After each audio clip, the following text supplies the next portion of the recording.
अस्सलाम वालेकुम नाज़रीन, रमज़ान की स्पेशल इफ्तार ट्रांसमिशन पैगाम रमज़ान में खुश आमदीद। मैं हूँ आपके साथ अनवर खाबर और मैं हूँ आपके साथ ज़रिया इरफान। तो जनाब 5वां रोज़ा है आप इस माह मुबारक का, और यकीन जानिए महसूस तो होती है हमें भूख और प्यास, लेकिन इतनी जल्दी 5वें रोज़े तक हम लोग पहुँच जाएंगे ये इस बात का तसव्वुर करना थोड़ा सा नामुमकिन हो जाता है, क्योंकि रोज़ाना की बुनियाद पर एक रूटीन है और उसी पैटर्न को हम लोग कंटिन्यू कर रहे हैं। रूटीन भी माशाल्लाह बहुत प्यारी है।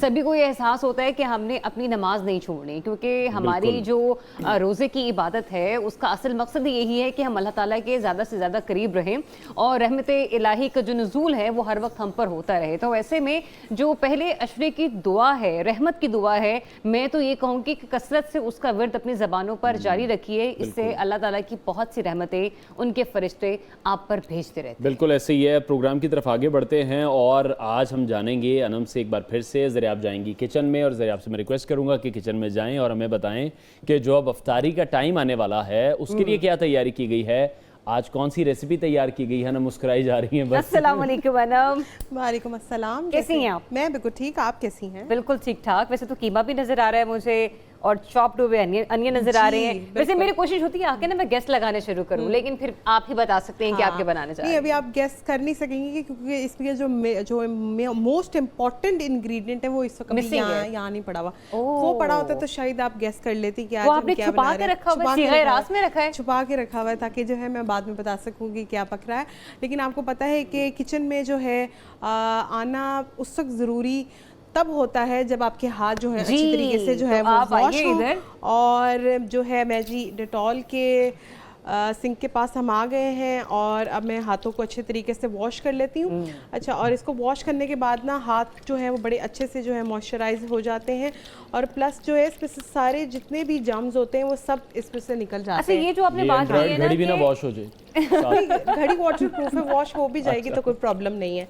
ये जो आप कह रही ना अनम के हाथ बड़े अच्छे मॉइस्चराइज हो जाते हैं, ये वाकई मैं कहूंगी कि इस वक्त जो सीजन चल रहा है ना, वैसे भी हम लोगों के पानी की बहुत ज़्यादा कमी है। रोज़े की वजह से हम लोग पानी बहुत कम पी रहे होते हैं, बहुत कम इस्तेमाल कर रहे होते हैं, तो बॉडी में ड्राइनेस बहुत है। और ऐसे में अगर आपको बार बार, कुछ लोगों को आदत होती है जो कि अच्छी आदत है कि वो कोई भी काम करने से पहले हाथों को धोते हैं, तो ऐसे में आप ऐसा सोप यूज़ करें, ऐसा वॉशिंग फोम यूज करें जिससे आपके हाथ जो हैं वो मॉइस्चराइज रहें। जर्म फ्री तो रहे ही रहे, लेकिन मॉइस्चराइज होना भी बहुत जरूरी है। और प्लस जो है इसको वॉश करने के बाद आपके हाथों से जो है एक बड़ी जबरदस्त सी जो है वो महक आती है, तो वो कहते हैं ना 2 in 1 वाला काम हो गया। तो आज ही हम कश्मीर के किचन में हैं और कश्मीर की किचन के अंदर आज हम बनाने जा रहे हैं। कश्मीर तो नहीं जा रहे हम? नहीं, कश्मीर नहीं जा रहे, अभी हम रहेंगे लाहौर में, क्योंकि अभी लाहौर का वेदर बहुत अच्छा है। तो हम अभी जो है बनाएंगे स्टफ्ड चिकन कीमा पराठे बना रहे हैं और उसकी जो स्टफिंग होगी बेसिकली वो हम चीज़ की करेंगे। और ये मैं बनाऊंगी बिल्कुल लेस ऑयली और हम फ्रोजन पराठे यूज करेंगे। और हम सिर्फ क्या करेंगे कि तो वही चीज मिसिंग थी यहाँ पे, फ्रोजन पराठा। फ्रोजन पराठा जो है, क्योंकि उनको मैंने फ्रीजर में रखा है, उनको वो मुझे बिल्कुल स्टिफ फॉर्म में चाहिए, तभी हम उसके अंदर जो है इसकी स्टफिंग कर सकेंगे। तो इसके अंदर जो है चिकन का कीमा मैं यूज़ कर रही हूँ, आप चाहें तो मटन या बीफ का कीमा भी आप यूज़ कर सकते हैं। इसमें चॉप्ड अनियंस जाएंगे, चॉप्ड ग्रीन चिलीज और कोरिएंडर जाएगा, फ्रेश कोरिएंडर जाएगा। और मसालों में इसके अंदर जाएगा जीरा, लाल मिर्च पाउडर, थोड़ी सी कुटी हुई लाल मिर्चें और नमक हस्बे जायका यूज़ करेंगे हम।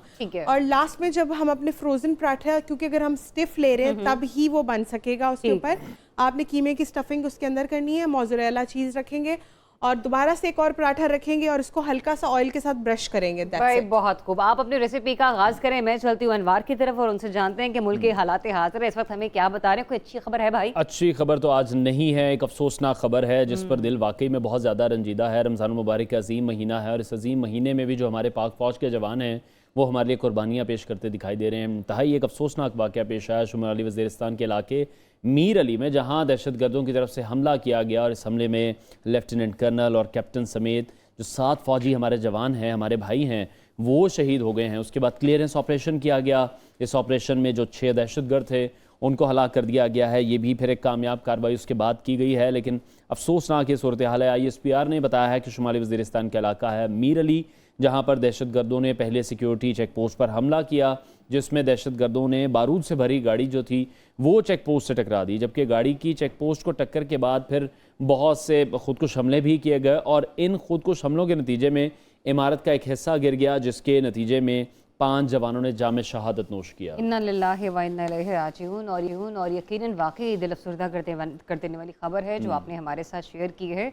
और अल्लाह ताला इनके ख़ानदानों को सब्र हिम्मत अता फरमाए और इनके लिए आसानियाँ पैदा करे। आगे बढ़ते हैं, एक और अहम मामला है जो आपके साथ शेयर करते हैं, क्योंकि आप सभी को पता है कि पाकिस्तानी टीम के इस वक्त IMF के साथ मुज़ाकरात जो हैं वो जारी हैं और IMF की तरफ से इस किस्म की शराइत अभी से रखी जा रही हैं, क्योंकि उनकी तरफ से कहा जा रहा है कि जो प्लान उनको पहले दिया गया था पाकिस्तान को, हम उस पर अमल करने में नाकाम रहे हैं। लिहाजा उन्होंने कहा है कि जो ज़िमनी बजट भी पेश किया जाता है अगर, तो उसके अंदर भी बहुत सारे टैक्सेस लगाए जाएंगे और पेट्रोल प्राइस की कीमतों के हवाले से भी कहा जा रहा है और बिजली की कीमतों के हवाले से भी कि उसके अंदर जो है बहुत इजाफा किया जा रहा है। तो मतलब ये कि मंथली, क्वार्टरली और एनुअली हम ये देखेंगे कि बिजली टैरिफ में इजाफा होने जा रहा है। बिल्कुल ऐसे एक और मामला था पाकिस्तान तहरीक इंसाफ का, खैबर पख्तूनख्वा में भी जो इख्तलाफात हम देख रहे हैं वो शिद्दत इख्तियार कर गए हैं। जिस शेर अफजल मरवत साहब का स्टेटमेंट सामने आया, सुन्नी इत्तेहाद काउंसिल से इत्तेहाद को उन्होंने गलत ही करार दिया। अब ये उनकी अपनी स्टेटमेंट है या ये पाकिस्तान तहरीक इंसाफ की स्टेटमेंट है, इसको अभी देखना बाकी है। और इस हवाले से अली जफर साहब का कमेंट भी सामने आया है, लेकिन इस कमेंट के बाद सुन्नी इत्तेहाद काउंसिल के जो चेयरमैन है साहबजादा हामिद रजा, वो पाकिस्तान से नाराज हो गए हैं। तो एक ही जमात बची थी जिनसे कोलिशन उन्होंने किया था, लेकिन अब देख रहे हैं कि उस जमात को भी PTI नाराज करती हुई दिखाई दे रही है। सीनियर तहजीरकार हसन अयूब साहब ने हमें ज्वाइन किया है, उनसे इस हवाले से मजीद बात करेंगे। हसन साहब, बहुत शुक्रिया आपके वक्त के लिए।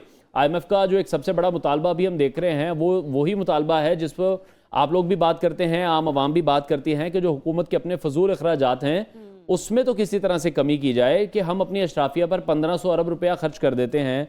IMF ने पंजाब के जो बेलगाम जो अखराजात हैं इसमें उनका भी जिक्र किया है। हर हुकूमत आते ही हम देखते हैं कि इस तरह की कुछ प्लानिंग ज़रूर करती है, इस तरह की तेज़ी ज़रूर दिखाती है कि हम अपने अखराजात कंट्रोल करेंगे, but end of the day ऐसा कुछ भी नहीं होता। मराद भी सब ले रहे होते हैं। अभी वो शुरू की बातें हैं कि तनख्वाहें नहीं लेंगे, लेकिन प्रोटोकॉल तो कोई नहीं छोड़ रहा। देखिए, प्रोटोकॉल और सिक्योरिटी में बड़ा फर्क है। अब देखना ये है कि ये प्रोटोकॉल जो है वो नहीं छोड़ रही है, सिक्योरिटी जो है, क्योंकि मुल्क के हालात आपके सामने है कि हालात भी उतने अच्छे नहीं है। लॉ एंड ऑर्डर की सिचुएशन तो अपनी जगह है, इसके अलावा दहशतगर्दी के जो वाकयात हैं, दहशतगर्दी कभी जो है वो हालात काबू में आ जाते हैं, कभी फिर सर उठाना शुरू कर देते हैं। जैसे अब आपने देखा कि वजीरिस्तान के अंदर हमारे जो पाक फौज के जो एक कर्नल है, लेफ्टिनेंट कर्नल रैंक के जो अफसर है, जाम शहादत जो है वो नोश किया, इस तरह कप्तान ने किया, दीगर जवान आए। दूसरे रोज हम देख रहे हैं कि दहशतगर्दी जो है वो सर उठा रही है। तो इस सूरत हाल के अंदर जो आपके मिनिस्टर्स हैं या आपकी जो हुकूमती जो अहम शख्सियात हैं, उनकी सिक्योरिटी भी जो है वो इंश्योर करनी है कि वो कोई सॉफ्ट टारगेट या इजी टारगेट ना बन जाए दहशतगर्दों के लिए। तो इन चीजों को मद्देनजर रखना है, लेकिन अखराजात को कम करना तो यकीनी तौर पर ये एक चैलेंज है। और ये फर्ज बनता है हमारे जो इस वक्त रूलिंग क्लास है, चाहे वो वफाक में है, चाहे वो पंजाब में है, चाहे वो सिंध में है, चाहे KP में है, बलूचिस्तान में है, हर जगह इनको अब ये करना चाहिए कि अपने अखराजात कम करें। और देखिए इस वक्त आवाम के ऊपर मजीद बोझ डालना जो है वो इंसाफ नहीं है। और जिस तरह बिजली के आए रोज जो है वो कीमतें बढ़ रही हैं, गैस की कीमतें बढ़ रही हैं, सबको रेट आपका बढ़ रहा है, तो ऐसी सूरत हाल के अंदर मजीद बोझ डालना, यानी अभी तो 2 वक्त की रोटी को भी जो है वो बड़ा मुश्किल हो चुका है आवाम के लिए। तो इस किस्म के डिसीजंस हसन अयूब साहब, हमें ये बताइए कि शहबाज गवर्नमेंट के लिए कितने अनपॉपुलर होंगे, क्योंकि एक तरफ तो IMF के कहने पर डेफिनेटली बिजली महंगी करनी पड़ेगी और हुकूमत कर भी रही है, दूसरी तरफ जिमनी जो बजट है उसके अंदर टैक्स लगाने से हुकूमत कतरा रही है। तो वैसे में सियासी नुकसान शहबाज गवर्नमेंट को किस हद तक भुगतना पड़ सकता है? जैसे PDM में हुआ था। एग्जैक्टली। देखें, ये तो बड़ा आपके एक सवाल के अंदर ही जवाब है कि इसमें तो नुकसान ही नुकसान है उनको, यानी जो पॉलिटिकल कैपिटल है वो तो शहबाज गवर्नमेंट ने लूज करना ही करना है। इसका कुछ असर किसी हद तक पाकिस्तान पीपल्स पार्टी के ऊपर भी हो जाएगा, क्योंकि वो भी ट्रेजरी बेंचेस के ऊपर मौजूद है। गो के वो इस वक्त जो है वो वफाकी काबीना ही है पीपल्स पार्टी, लेकिन अब यानी अब लोग भी ये चीज समझते हैं कि जाहिर बात है ये मुस्लिम लीग नवाज की हुकूमत कायम ही नहीं रह सकती अगर उसको पाकिस्तान पीपल्स पार्टी की सपोर्ट ना हो। तो कुछ ना कुछ तो जो इसका बोझ है वो तो पीपल्स पार्टी को उठाना पड़ेगा, लेकिन उतना नहीं जितना मुस्लिम लीग नवाज उठाएगी। लेकिन बात वही महंगाई की तरफ जा रहे हैं कि इस वक्त रमजान मुबारक का महीना है, आप देखें कि जो ईवन के प्याज की कीमत है वो भी एक आम आदमी की दस्तरस से बाहर हो चुकी है। और इस वक्त जो कि दिहाड़ीदार किस्म का तबका है या कोई सैलरीड क्लास है, जो कि लोअर कैडर जो है उनके इनकम ग्रुप है, उनके लिए तो जिंदगी बड़ी मुश्किल हो चुकी है। यानी रोजा रखना और इफ्तार का एहतमाम करना तो दूर की बात है, बुनियादी अपनी जरूरियात पूरी करना जो है वो बड़ा मुश्किल हो चुका है लोगों के लिए। बिल्कुल हसन साहब, आप दुरुस्त फरमा रहे हैं। जिस तरह से आपने भी जिक्र किया है कि जो आम चीज़ें हैं जो कि हर इंसान के दस्तरखान की आजकल ज़रूरत है, सहरी के औकात में भी, इफ्तार के औकात में भी, हम केलों की बात कर लें, सेब की बात कर लें, हम प्याज की बात कर लें, तो 350-400 रुपए, खजूरों की बात कर लें जो कि जिससे रोज़ा जिससे खोला मैंने जाता अनवार है। कल ही फल खरीदा है, 200 से 250 रुपए किलो, सॉरी 200 से 250 रुपए फी दर्जन केले दस्तयाब हो रहे हैं, और वो भी केले अच्छे नहीं हैं। जो कहते हैं बिल्कुल कि ऐसे ही अच्छा है। फल आपको देखने को मिले। खरबूजा मैंने कल लिया, वो भी मुझे 250 रुपए में किलो में मिला, और वो भी छोटे खरबूजे हैं। तो ये जो प्राइस कंट्रोल हाँ। कमेटियां हैं उनको कब फॉल करेंगे ये? देखिए, प्राइस कंट्रोल कमेटियां जितनी मर्जी फाल कर लें, मैंने तो जब से अपना होश संभाला है देखा है, तो टेलीविजन चैनल्स के ऊपर या अखबारात के अंदर जो है यही देखा है कि जब भी रमजान मुबारक आया है, तो दुनिया में तो मुसलमान ममालिक में वो अपनी कीमतें जो शेख खुदनोश हैं उनके ऊपर सेल लगा देते हैं। अगर उनकी अपनी कॉस्ट टू कॉस्ट लोग बेचना शुरू कर देते हैं, और हम लोग जो है वो मुनाफाखोरी जो है वो शुरू कर देते हैं। अभी मैं वो कल ही किसी जगह को खबर देख रहा था, को पोस्ट देख रहा था कि केपी के अंदर किस जगह में कोई कीमा है, कीमे के अंदर गाजरे वो काट के कद्दूकश करके मिला के वो बेच रहा है अल्लाह का बंदा। जी। यानी हम लोगों ने खुद भी ये ठानी हुई है कि हमने भी जो है वो मिलावट भी करनी है और नाजायज मुनाफाखोरी भी हासिल करनी है। ये मुनासिब नहीं है। रमजान के महीने में तो हमें बढ़ चढ़ कर साथ अच्छा देना हसन चाहिए, और अयूब साहब, मुखय्यर मुझे अतराफ सिर्फ को भी। एक चीज यहाँ पर ऐड कर लेने दे। मिफ्ता इस्माइल साहब की एक ट्वीट का जिक्र मैं यहाँ पर करूंगी, कल मेरी नजरों से गुजरी। वो ये कहते हुए नजर आ रहे हैं, जो कि साबिक वज़ीर खजाना भी रह चुके हैं, कि तलब और रसद का जो मयार है ना उसके ऊपर कोई बात नहीं करता, और पाकिस्तान में हम मुसलमानों के ऊपर क्वेश्चन मार्क करना शुरू कर देते हैं। जिन ममालिक का हम लोग जिक्र करते हैं वहां पर लोग मुसलमान तादाद में कम है, और वहां पर इस एतबार से इतना तलब और रसद का फुकदान नहीं रहता। तो ये एक बड़ी मेन रीजन है जिसकी वजह से हम लोगों को क्रिटिसाइज करना शुरू कर देते हैं, मतलब कि दुकानदारों को। आपको ये तौजी मुनासिब लगती है? बिल्कुल भी मुनासिब नहीं है जी। बात ये है कि एक आदमी ने अपनी अगर शॉप चला रहा है, तो अगर वो सारा साल अपना मुनाफा हासिल करता है, जी। अभी भी इसमें इस वक्त भी अगर उसने कोई मुनाफा लेना है तो जायज मुनाफा ले ठीक। नाजायज मुनाफाखोरी ना ले। या मिडिल मैन जो है, जी, जो जी। आड़ती है, वो आड़ती सारा साल वो अपने आड़त में जब फसल उठाता है तो उसमें अच्छा खासा अपना मुनाफा रखता है। वो मुनाफा अपना कम जो है वो रखे, वो लेकिन अपना हसन साहब, कम आपने बड़ी रखे। दुरुस्त बात इसी की थी तरीके कि से हम तमाम लोग ही बचपन से ये जो प्रैक्टिस है ये देख रहे हैं कि रमजान जब आता है तो चीज़ें महंगी कर दी जाती हैं। थोड़ी सी वक्त की कमी है। मखसूस सीटों के मामले पर आपका कमेंट चाहेंगे कि मखसूस सीटों के मामले पर पीटीआई की जेल की क़यादत से गलती हुई है, वकला क़यादत ने संगीन गलतियां की हैं, और जो स्टेटमेंट सामने आ रही हैं सुन्नी इत्तेहाद काउंसिल से, इत्तेहाद को भी अब ये लोग कह रहे हैं कि गलत है, तो ये किस जमात के साथ बैठेंगे, किससे बात करेंगे, किसके साथ ये राजी हो सकेंगे? देखिए, अब तो वो सुन्नी इत्तेहाद कौंसिल में ज्वाइन कर चुके हैं। यानी जब नोटिफिकेशन उनका आजाद उम्मीदवार की कामयाबी का जारी होता है, उसके बाद 3 दिन का टाइम होता है। तो वो 3 दिन का टाइम तो गुजर चुका है। अब चाहे या ना चाहें, अब सुन्नी इत्तेहाद कौंसिल का ये हिस्सा बन चुके हैं। अब सुन्नी इत्तेहाद कौंसिल से ये अलहदगी इख्तियार कर नहीं सकते, और वहां पर जो सुन्नी इत्तेहाद कौंसिल के सरबराह उनको वैसे नाराज कर दी है। लेकिन ये फैसला बिल्कुल यकीनी तौर पर गलत था, क्योंकि सुन्नी इत्तेहाद कौंसिल पार्लिमानी जमात नहीं थी, और उसमें शमूलियत इख्तियार करके अपनी जो मखसूस नशिस्तें हैं उनको ट्रे में सजाकर उन्होंने दीगर पार्लिमानी जमातों को दे दी है। और ये गलती तो नहीं ये है, ये ब्लफ ब्लंडर है। किसने मारा ब्लंडर- होगा हसन अयूब साहब? ये तो गलती पहले दिन से बहुत से तज्जियाकार और बहुत से सीनियर साफी कह रहे हैं कि मामला अगर मखसूस नशिस्तों का था, आपने हुकूमत बनानी थी, तो आपको इतना सोच विचार तो करना चाहिए था कि जहां पर आप जा रहे हैं उनके पास तो मखसूस नशिस्तें ही नहीं है। मतलब जी, ये उन्होंने तो दरखास्त ही नहीं एमडब्ल्यूएम दी के हुई। साथ, जी बिल्कुल, जी एमडब्ल्यूएम के पास जा रहे थे, लेकिन फिर एमडब्ल्यूएम से इन्होंने वापसी इख्तियार की, और वो जैसे शेर अब्दुल मरवत साहब ने जो है वो मुबहम अल्फाज में बता दिया कि शायद जो सेक्ट जो उनका है, इस वजह से वो कुछ जो है वो बैकफुट पर आ गए।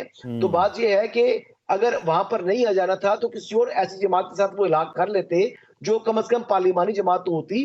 अभी तो इनको मखसूस नशिस्तें मिलने का सवाल ही पैदा नहीं होता। अभी ये सुप्रीम कोर्ट जाने की बात कर रहे हैं, तो सुप्रीम कोर्ट भी क्या करेगा?